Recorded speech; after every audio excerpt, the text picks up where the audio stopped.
কাল কিয়ামতের ময়দানে আল্লাহ তাআলা নবী মুহাম্মদ এবং তার সাথে যারা আছেন তাদেরকে লাঞ্ছিত করবেন না।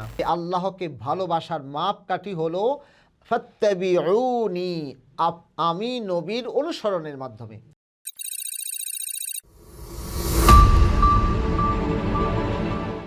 আসসালামু আলাইকুম ওরহমতুল্লাহি ওবরকাতুহ। ইন্নাল হামদালিল্লাহ ওয়াসসালাতু ওয়াসসালামু আলা মাল্লা নবিয়্যা বা'দা, আম্মা বা'দ। সুপ্রিয় দর্শক, মানাহিল টিভির পক্ষ থেকে আপনাদেরকে স্বাগতম। আজকে আমাদের সাথে অতিথি হিসেবে রয়েছেন চট্টগ্রাম দামপাড়া পুলিশ লাইন মসজিদের সম্মানিত ইমাম ও খতিব হাফেজ মাওলানা মোহাম্মদ মুফতি মুর্শিদুল আলম, বারাকাল্লাহু ফি হায়াতি। আমরা জানি মহানবী সাল্লাল্লাহু আলাইহি ওয়াসাল্লাম তিনি সাধারণ মানব নয়, তিনি মহামানব এবং আল্লাহ রাব্বুল আলামিন তাকে অনেক গুণাবলী দান করেছেন, যেগুলির কারণে বিশ্ব তার কাছে ঋণী। তা আমরা অতিথির কাছে জানতে চাইব যে মহানবী সাল্লাল্লাহু আলাইহি ওয়াসাল্লামের গুরুত্বপূর্ণ মর্যাদা সম্পর্কে। প্লিজ। আসসালামু আলাইকুম রহমতুল্লাহ। নাহমাদুহু ওয়া নুসাল্লি আলা রাসূলিহিল কারীম, আম্মা বা'দ। মানাহিল টিভির আজকের এই অনুষ্ঠানে আপনাদের সকলকে আন্তরিক মোবারকবাদ এবং ধন্যবাদ। বিশেষ করে আমার বন্ধুবর শ্রদ্ধেয় মুফতি হুমায়ুন কবির সাহেবকে আজকে আমাকে অতিথি হিসেবে এখানে আমন্ত্রণ করার জন্য। আল্লাহর নবী মুহাম্মদ সাল্লাল্লাহু আলাইহি ওয়াসাল্লাম মাহে রবিউল আউয়াল মাসে আগমন করেছেন। রবিউল আউয়াল মাস আমাদের থেকে গত হয়ে গেছে। রবিউল আউয়াল মাসে আমরা নবীজি সাল্লাল্লাহু আলাইহি ওয়াসাল্লাম সম্পর্কে মোটামুটি সকলেই সর্বত্র আমরা আলোচনা করে থাকি।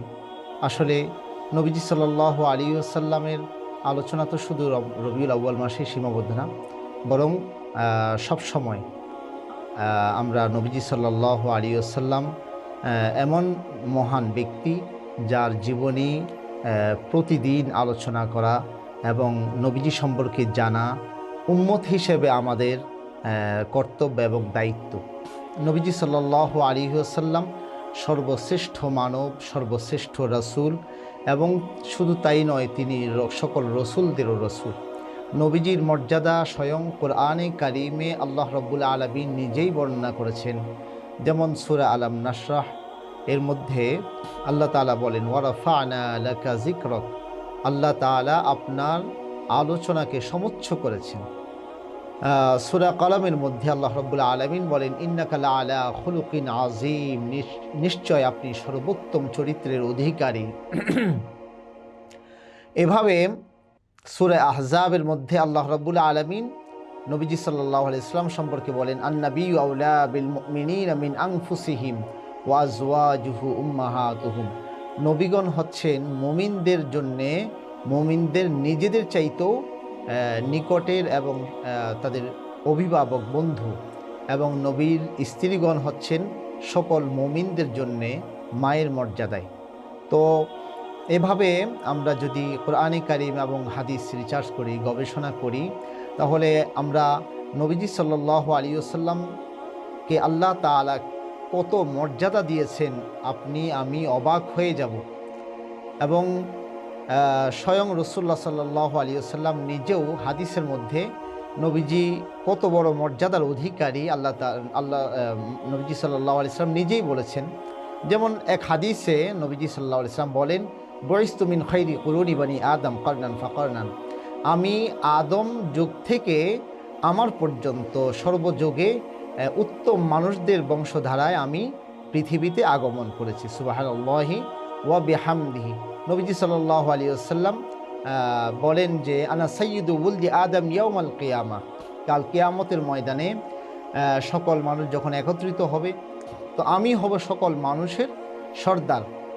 ওয়া আউয়ালু মান ইয়ানশাক্কু আনহুল কবর, এবং কবর থেকে ইসরাফিল আলাইহিস সালাম সিংহায় ফু দেওয়ার পরে সকল পৃথিবী ধ্বংস হয়ে যাবে, সকল মানুষ ধ্বংস হয়ে যাবে, এবং আদম নবী থেকে কিয়ামত পর্যন্ত যত মানুষ সকলেই তো মাটির নিচে দাফন আছে।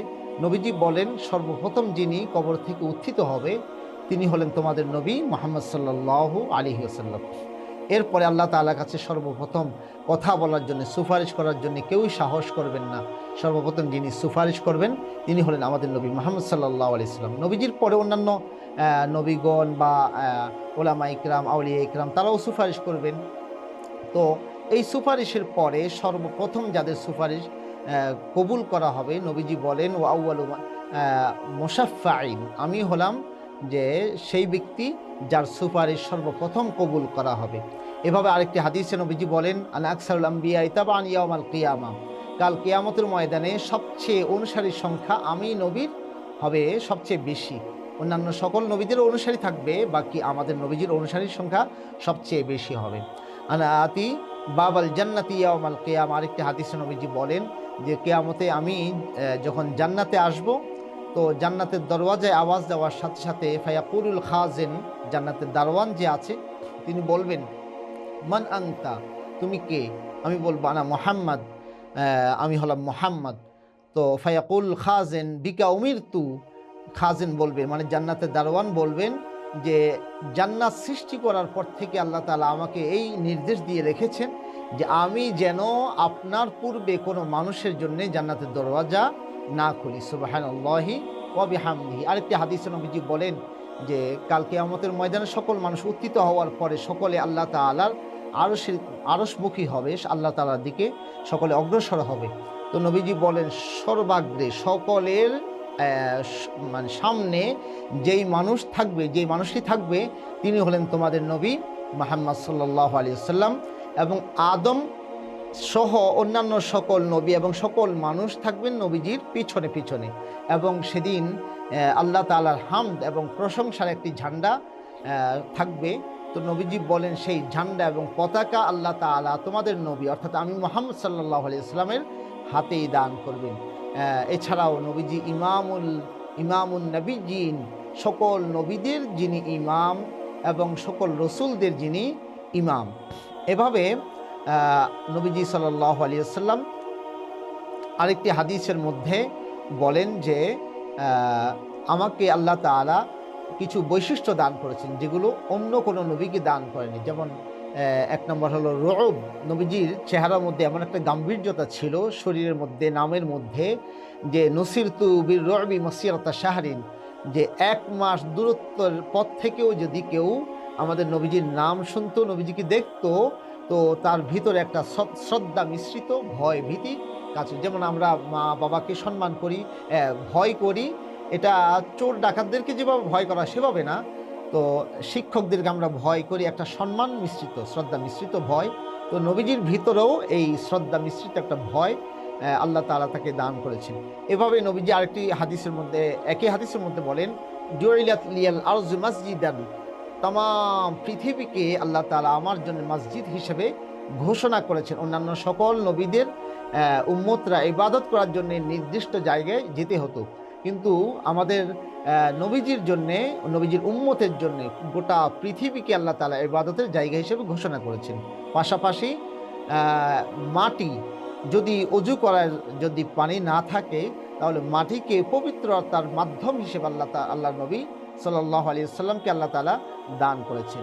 তো নবীজি আরও বলেন যে আল্লাহ তাআলা অতীতে যত নবী এবং পয়গম্বর পাঠিয়েছেন সকলকে কোনো গোত্র, কোনো এলাকা, নির্দিষ্ট এলাকার জন্য, গোত্রের জন্য পাঠিয়েছেন, কিন্তু আমাকে আল্লাহ তাআলা সমগ্র মানব জাতির জন্য এবং কিয়ামত পর্যন্ত সকল আগত মানুষের জন্য আল্লাহ তাআলা আমাকে নবী করে পাঠিয়েছেন।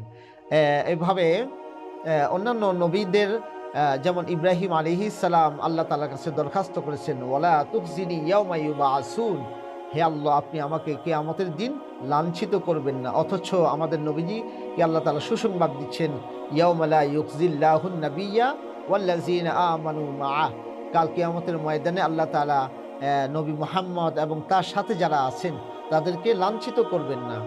তো এভাবে আমরা যদি কোরআন এবং হাদিস গবেষণা করি তাহলে আমাদের নবীজি সাল্লাল্লাহু আলাইহি ওয়াসাল্লামের যে শ্রেষ্ঠত্ব মর্যাদা আমি বর্ণনা করে শেষ করতে পারবো না। কিন্তু দুঃখের বিষয় হলো আজকে মুসলিম উম্মাহ নবীজির এই ধরনের হাদিসে কোরআনে বর্ণিত মর্যাদা সম্পর্কে আমরা অনেকেই জানি না। আমরা শুধুমাত্র নবীজি মাটির তৈরি না নূরের তৈরি, নবীজি গায়েব জানে কিনা, এই জাতীয় বিষয় নিয়ে আমরা আজকে মুসলমান দুভাগে বিভক্ত হয়ে আমরা ঝগড়ায় লিপ্ত আছি। কেউ মাটির তৈরির পক্ষে, কেউ নূরের তৈরির পক্ষে। আবার একদল আরেক দলকে আমরা কাফেরও বলছি, একদল আরেক দলকে আমরা নবী বিদ্বেষীও বলছি, যেগুলো আদৌ কাম্য না। এই জন্যে আমি অনুরোধ করব যে সকলকে আমরা নবীজি সাল্লাল্লাহু আলাইহি ওয়াসাল্লামের মর্যাদা আল্লাহ তাআলা কোরআন এবং হাদিসে অসংখ্য অগণিত জায়গায় বলেছেন। যেমন এই যে আজানের ধ্বনির মধ্যে আল্লাহ তাআলা নবীজির যেভাবে আল্লাহর নাম উচ্চারিত হচ্ছে, নবীজির নামকে আল্লাহ তাআলা পাশে রেখেছেন, আশহাদু আন্না মুহাম্মাদার রাসূলুল্লাহ। আপনি 24 ঘন্টায় পৃথিবীর কোথাও না কোথাও আজানের ধ্বনি উচ্চারিত হচ্ছে। তো আল্লাহর নাম যেভাবে উচ্চারিত হচ্ছে, সারা পৃথিবীর মানুষ আল্লাহ তাআলার এই ধ্বনি মানুষের কর্ণগহ্বরে পৌঁছে। তো সেভাবে নবীজির নামও আল্লাহ তাআলার পাশাপাশি নবীজির নামটি উচ্চারিত হচ্ছে। এমনিভাবে নবীজি সাল্লাল্লাহু আলাইহি ওয়াসাল্লামের যে নামাজের মধ্যে 5 ওয়াক্ত নামাজ আমাদের জন্য ফরজ, আল্লাহ তাআলা সেখানে দুরূদ পড়ার কথা বলেছেন, আল্লাহুম্মা সাল্লি আলা মুহাম্মদ ওয়া আলা আলি মুহাম্মদ। এরপরে আল্লাহ তাআলা স্বয়ং নিজে বলেন, ইন্নাল্লাহা ওয়া মালাইকাতাহু ইউসাল্লুনা আলান নবী ইয়া আইয়ুহাল্লাযীনা আমানু সাল্লু আলাইহি ওয়া সাল্লিমু তাসলিমা। আল্লাহ নিজে এবং ফেরেশতাগণ নবীর উপর দুরূদ পাঠান।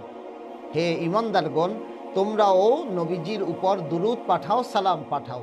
এর চেয়ে বড় সম্মান আর কি হতে পারে, যার শানে আল্লাহ এবং ফেরেশতাগণ নিজেরাই কি দুরূদ পাঠান। পাশাপাশি সূরা আলে ইমরানের একটি আয়াতে আল্লাহ রাব্বুল আলামিন বলেন, কুল ইন কুনতুম তুহিব্বুনাল্লাহ ফাত্তাবিউনি। হে নবী, আপনি বলে দিন, যদি তোমরা দাবি করো যে তোমরা আল্লাহকে ভালোবাসো, তাহলে অবশ্যই আপনি তাদেরকে বলে দিন যে আল্লাহকে ভালোবাসার মাপকাঠি হলো ফাত্তাবিউনি, আমি নবীর অনুসরণের মাধ্যমে। নবীজিকে অনুকরণ করলেই আল্লাহর ভালোবাসা। তো এত বড় মর্যাদা আল্লাহ তাআলা নবীজি সাল্লাল্লাহু আলাইহি ওয়াসাল্লামকে দিয়েছেন, যে নবীজি কিভাবে হেঁটেছে, নবীজি কিভাবে ঘুমিয়েছে, নবীজি কিভাবে কথা বলেছেন, নবীজি কিভাবে খাওয়া দাওয়া করেছেন, নবীজি কিভাবে প্রয়োজন সেরেছেন। তো এই সব আমরা একেবারে অক্ষরে অক্ষরে অনুসরণ করলেই আল্লাহ তাআলা বলেন যে এর মধ্যেই আল্লাহ তাআলার ভালোবাসাকে আমরা খুঁজে পাবো। তো আল্লাহ রাব্বুল আলামিন আমাদের সকলকে নবীজি সাল্লাল্লাহু আলাইহি ওয়াসাল্লামের মর্যাদা সম্পর্কে কোরআন এবং হাদিস যেভাবে বলেছে, উদ্ভট কোনো কথাবার্তা আমরা বলবো না। কারণ নবীজি একটি হাদিসে বলেছেন, লা তাতরুনি কামা আতরাতিন নাসারা ঈসা ইবনে মারইয়াম, তোমরা আমার ব্যাপারে সেরকম সীমালঙ্ঘন করবে না যেরকম বাড়াবাড়ি করা হয়েছে ঈসা ইবনে মারইয়াম অর্থাৎ ঈসা রূহুল্লাহর ব্যাপারে, যে একদল তাকে জারজ সন্তান বলেছে, নাউজুবিল্লাহ। আবার আরেক দল তাকে আল্লাহর পুত্র বানিয়েছে। আমাদের সমাজেও কিছু মানুষ নবীজিকে মানবতার কাতার থেকে বের করে অনেক মর্যাদা দিতে চান, যেটার সাথে আদৌ কোরআন এবং হাদিসের কোনো সম্পর্ক নেই। এই জন্যে নবীজির ভালোবাসায় কেউ যদি সীমালঙ্ঘন করে সেটাও ভ্রান্ত, এবং কেউ যদি এখানে কমতি করে সেটাও কি পথভ্রষ্টতা। তো আমরা বাড়াবাড়িও করব না, ছাড়াছাড়িও করব না, বরং কোরআন যতটুকু বলেছে, হাদিস যতটুকু বলেছে, আমরা নবীজিকে সেই মর্যাদায়, সেই স্থানে রাখার চেষ্টা করব। আল্লাহ রাব্বুল আলামিন আমাদের সকলকে তৌফিক দান করুন। ধন্যবাদ সম্মানিত অতিথি। আসলে মহানবী সাল্লাল্লাহু আলাইহি ওয়াসাল্লাম সর্বযুগের শ্রেষ্ঠ মানব এবং শ্রেষ্ঠ সৃষ্টি। তাই পৃথিবীর সমস্ত মানুষ, জিন যত আছে, সবার মর্যাদাকে যদি এক পাল্লায় রাখা হয়, মহানবীর মর্যাদাকে যদি আরেকটি পাল্লায় রাখা হয়, মহানবীর মর্যাদা হবে সাগর মহাসাগর পরিমাণ, আর পৃথিবীর সমস্ত নবী রাসূল সবার মর্যাদা হবে এক ফোঁটা পানির মতো। ঠিক তেমনি আবার আল্লাহর মর্যাদার তুলনায় নবীর মর্যাদাও সেরকম, অর্থাৎ আল্লাহর মর্যাদার সাথে নবীর মর্যাদার তুলনা হতে পারে না। ঠিক তেমনি নবীর মর্যাদার সাথে আমাদের অন্যান্য নবী রাসূলদের সৃষ্টি জগতের কারোর সাথে তুলনা হতে পারে না। আল্লাহর পরে কারো যদি মর্যাদা থাকে, তাহলে আল্লাহর পরে যার মর্যাদা তিনি হলেন আমাদের নবী মুহাম্মদ রাসূলুল্লাহ সাল্লাল্লাহু আলাইহি ওয়াসাল্লাম। সুপ্রিয় দর্শক, আপনাদেরকে অসংখ্য ধন্যবাদ। আসসালামু আলাইকুম ওয়া রাহমাতুল্লাহি ওয়া বারাকাতুহু।